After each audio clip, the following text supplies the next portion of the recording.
Good afternoon and welcome to our little series on, the resilient CFO. My name is Hoshi Gaswala. I work with Business World as the CEO and managing editor. I'm excited to have someone with me today, someone who's an extremely busy personality, who I've tried to reach out to often, and I want to thank him for being here. That's Mr. Naresh Bansali, who is the CEO of Finance Strategy and Business Development at Imami Group and also the CFO at Imami Group. We also have with us Keval Shah of SAP. He's a finance transformation leader, a CA himself, to bring his inputs on finance transformation. For those of you who've seen my other videos or read my content in the past, I've been a big believer on how the CFO has helped companies sail through the last two turbulent years without changing the value system by being extremely empathetic and carrying the whole company through. Mr. Bansali is one of them. Thank you for joining us, Mr. Bansali.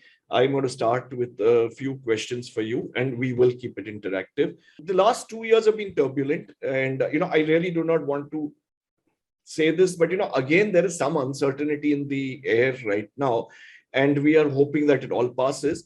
My question to you is, what are the challenges and opportunities that you see in the consumer product in your business today? And how do you as a CFO play your part with these challenges and opportunities? Yeah, a very pertinent question. In fact, the world has become so dynamic. The environment, business environment, both external and internal factors are changing very rapidly. Times are very turbulent. World dynamics are changing. Geopolitical conditions are changing. And it is impacting all the economies and the countries in an unprecedented way. While we have passed through the trauma of pandemic and we are trying to resume to the normalcy, but we are again stressed with the geopolitical tensions and warlike situations. We do not know ultimately what's going to happen. So these external factors, while there are external factors like this, but then the internal factors of internal economical factors, kind of the costs are increasing, inflation is at high, growth is reducing, growth is sluggish, incomes and employments are reducing. So many challenges in terms of business, economy, and within this, even the consumer behaviors are also changing. The business models are changing. Consumers need better quality products, non-harmful products, eco-friendly products, yet effective and at a very lesser cost.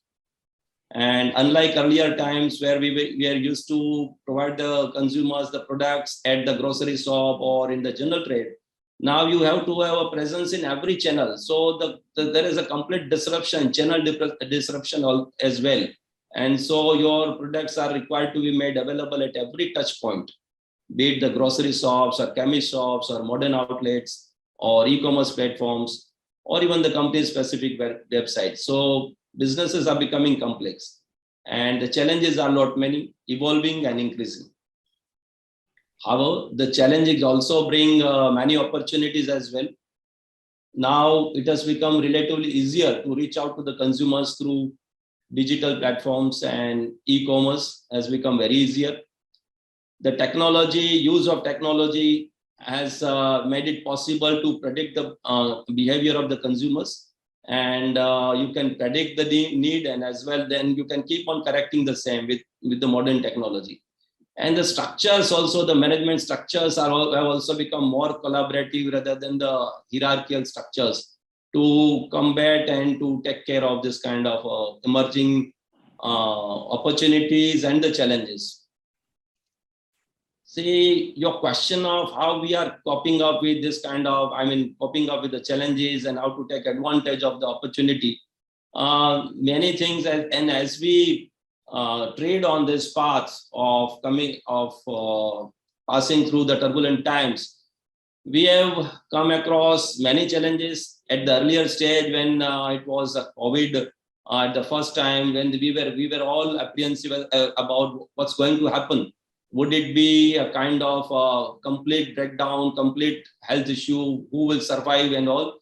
And so the question and the priority changed completely to the sustenance and the cash flow. It was not about the business or the growth. But once we stabilized somewhat, then we started thinking about the growth. And then the question came about the profitable growth and the sustainable growth. So then gradually we move on. We keep on changing our priorities. So from sustenance to cash flow to growth to profitability. So ultimately, on a long-term basis, we have to have our sustainable, profitable growth, and which is what is required by everyone, and we are not an exception. We have taken many initiatives, and we keep on reinventing ourselves every time. You have to keep on learning, and you have to keep on adapting yourself. So that's what we keep on doing. And it is very difficult to balance between the growth and also the profitability. While you need money to pump in for the growth, and at the same time, you need to keep the costs at the lowest level. So always to make a balance between both and to ensure that you ride on this path of challenges and grab the opportunities to become a success. So very challenging times, and we have taken many initiatives. We keep on doing, and then it's a job of a top management, including CEOs and CFOs, to ensure that all the stakeholders, including the shareholders or board or suppliers and customers, remain motivated and happy. And that's what we do. We keep on doing. So you spoke about, long-term investments for growth while, maintaining profitability. I'm sure cash flow balancing also has been a challenge. How has all of this changed your company's plans and operations over the past 2 years? See, as I said, when we started, the priorities were different, so the actions were also different. But over a period, the way we have evolved, and I'm sure every other company has also evolved and matured to that extent. Now, the virtual meetings and work from home have become the most preferred choices. And even we also, as a corporate, we prefer them. We encourage people to adapt to these practices and work more effectively rather than giving just a physical attendance. So efficiency and delivery has taken precedence over the physical presence. So I mean, and so that is on the technology and the way of working. Now, if you look at, as I said, the presence of your products in across the channels, then now it has become very important. Unlike earlier period, your omnichannel presence is very, very important. So while we are increasing our footprint in general trade, in rural, in urban areas, in modern trade, chemist shops, in the same length and breadth, we are increasing our presence in the e-commerce platforms, in your own platforms. During this pandemic, we also initiated our own platform called Jandu Care, and is receiving a very, very encouraging response from the consumers. So increasing reach, penetration, these are all the steps which we are taking since last 2 years, and we feel that these are going to help us in the long term.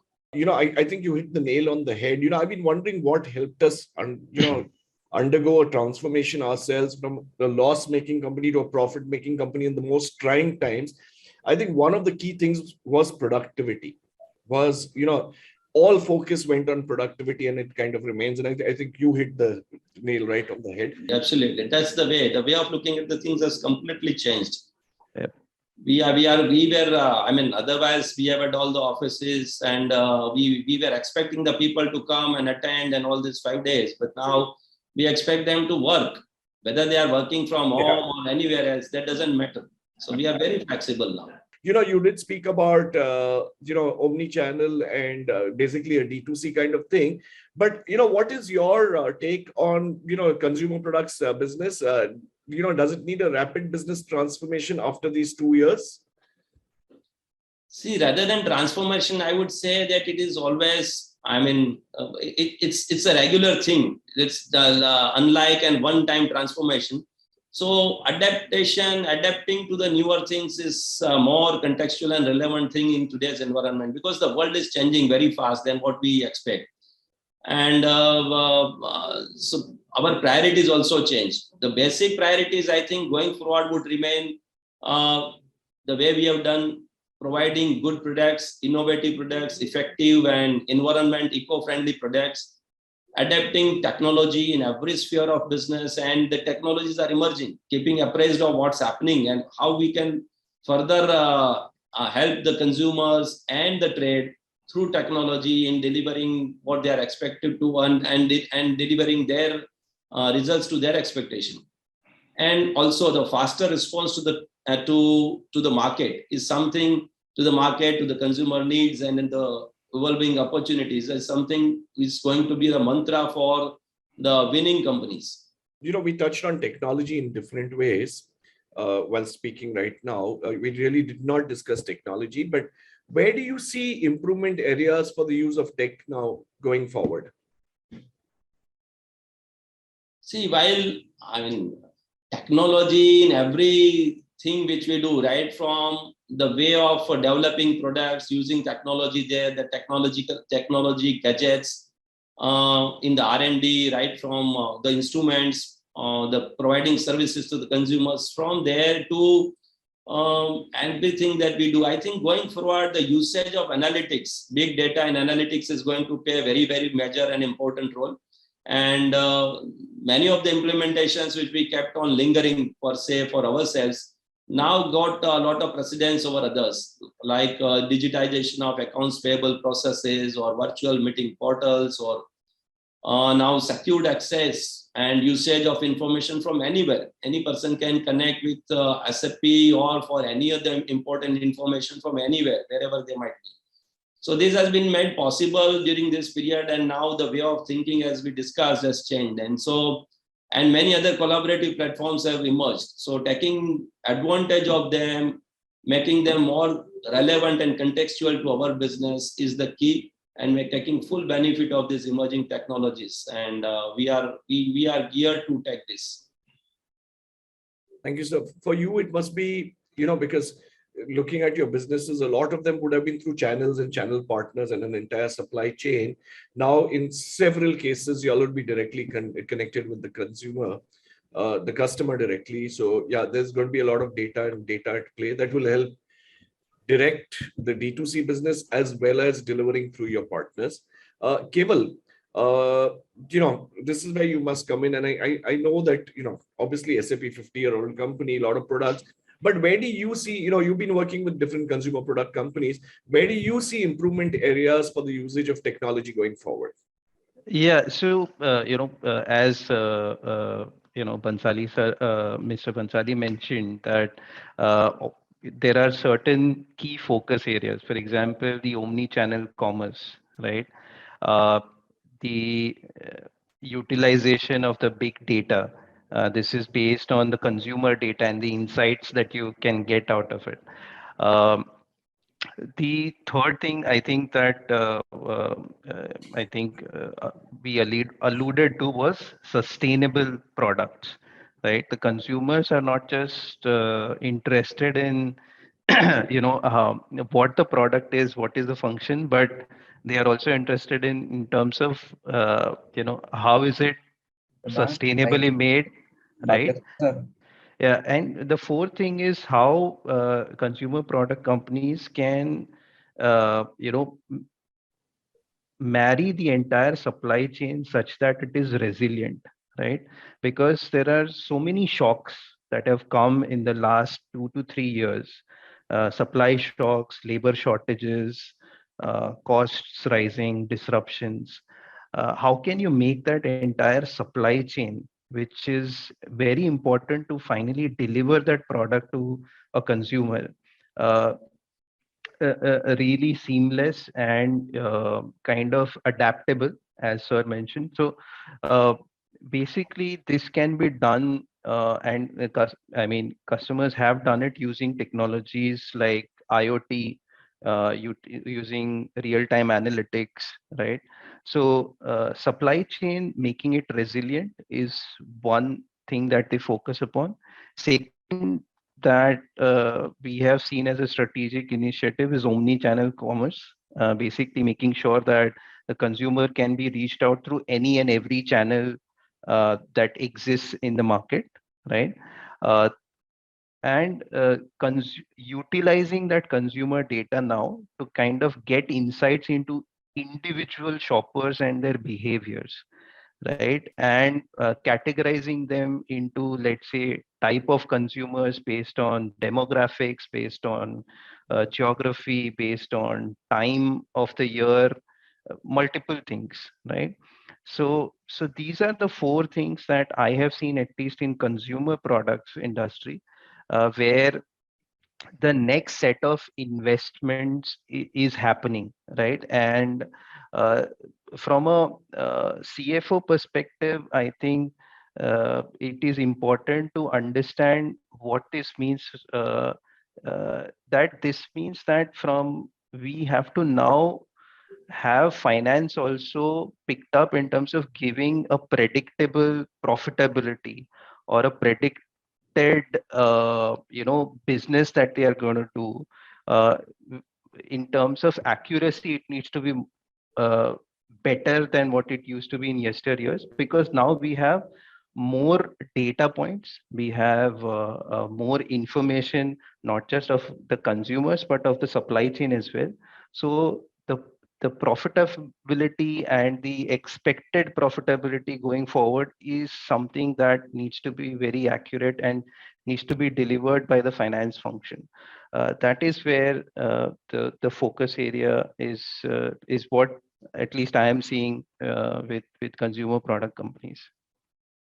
Yeah, very right. So usage of analytics, as I said, no, and Yeah. a more effective way using artificial intelligence, machine languages, robotic RPS, bots, chats, and so many evolving further technologies, and helping take a productive decision. So even the supply chain, we do not know whether the fourth wave is going to come or not, but you need to remain prepared. Now there has been a supply side constraint also. We expect probably with this war going on, there could be a supply. So you need to predict things and ensure that you are prepared for everything. And there we are taking help of the technology. You need information, you need technology both to combat to the emerging challenges. Sir, sustainability, okay, is now become a big issue. It's just not a talking point. I think today we are doing an event which is a very large event, physical event on sustainability. Uh, and everyone's looking at it. I only would hear about sustainability from my children, younger generation, because they learned in school. But now I'm seeing our generation also practicing it. How important is it, and how are what are you all doing to address sustainability at Imami? See, sustainability is ingrained into the culture of India, in fact. If you look at India had always been a great believer of sustainability, in fact, ancient culture.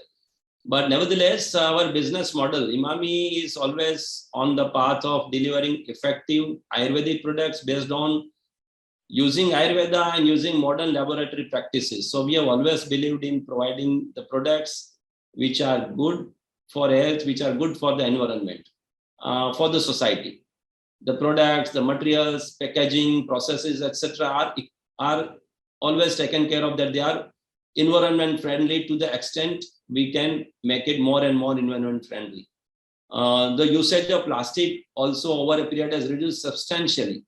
In fact, we have installed solar power plants in our manufacturing units. We are using windmills for renewable energy.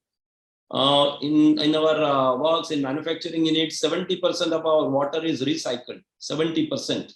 And our consumption of water has been reduced by 25% in the last year. So these are the big numbers, in fact, in terms of making impact on the environment. We are also optimizing the use of plastic and paper. That's the way we are helping to reduce the carbon footprint. We expect to become MLP, that is multi-layer plastic waste neutral, very soon. In fact, we might have become now very soon. So we are very conscious. And sustainability is not only restricted to water or plastic and energy, but has been extended to the overall ecosystem. And that's what we believe, and we act upon as well. So the good thing is that the consumers, the people at large, have become very conscious about all this, and that's going to grow. So even it is in the interest of the business, leaving aside the society and the other goals, it is in the interest of the business to remain aligned to the sustainability goals, and that's the way to do a business. Your group continues to enter new segments through acquisitions. You are, going into the D2C space. Can you give us some idea around these? See, we have identified investments in D2C space and also in acquisitions as another area of growth. While we expect good growth to come in from the categories where we are present, and we almost enjoy leadership positions in every niche categories where we are present, and where there are the penetration levels are very low. But apart from this, there are other avenues of growing through acquisitions. We recently acquired Dermicool, if you know, and by in the end of the March itself, like in the last fiscal, and it's and is going to add a lot of value to our existing business. Then apart from this, we felt that there are any opportunities which are emerging, and to tap those opportunities, you also need to be more evolving. And so we are investing into the startups and emerging businesses, which is we identified it as yet another lever of growth. In last 3 years, we have made investments in 3-4 startups and emerging companies, and the businesses of these companies have grown substantially from the level where when we had invested, and we gave them full freedom to operate, and we provide them necessary assistance for growth wherever they need. So the idea is to nurture them, grow them, and if the things go well, and if it is mutually convenient, then acquire them, and once they get matured, or otherwise we continue with the way that's there. So that's another area of great interest, and this is going to improve or grow further from here onwards. We have made investments in Brille, the Man company. Lastly, we made investment in True Native. It's another company which is providing vegetarian protein supplement in a powder form, and it has plans to introduce many other innovative products in the field of vitamins and supplements.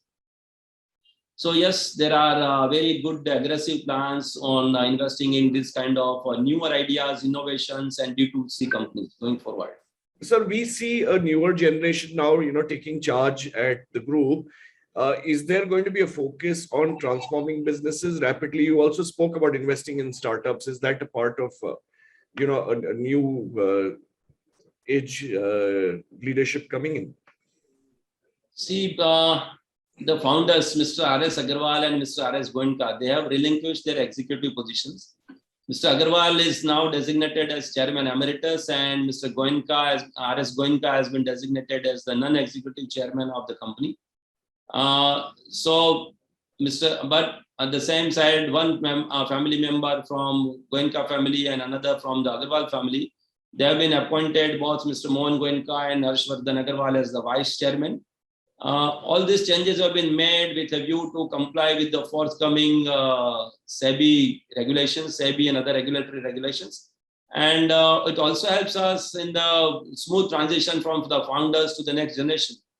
And this next generation has been in the business since many years, in fact, since decades. And they would now shoulder the more responsibilities and take the business to the greater heights. And of course, there's acquisitions and investments in the D2C and all this strategic focus would always continue to remain there. Thank you. Sir, as last question, as a leader and finance leader specifically, what are your key priorities or projects for improving the business lines over the next couple of years? Key priority always remains on driving growth. Driving growth amidst volatile and sluggish, unpredictable business environment. Driving growth, managing costs, managing it more during the current inflationary conditions. It's not that easy. And then driving profitable and sustainable growth. So profit, growth, costs, these are always have been a challenge, and it is becoming, the environment is becoming more complex. So and more complex and more evolving, you adapt yourself to the newer things and ensure that you carve out yourself a further better path. So that's the challenge. And keeping appraised of the emerging trends of the consumer preferences and responding to their needs with the speed through the different channels, D2C channels as one of the channels. So, these are the new emerging challenges and opportunity as well. And identifying, adapting to the newer technologies, adapting them as fast and making it useful for the consumers and for the business is another focus area for us.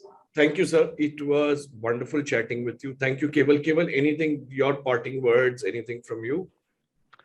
I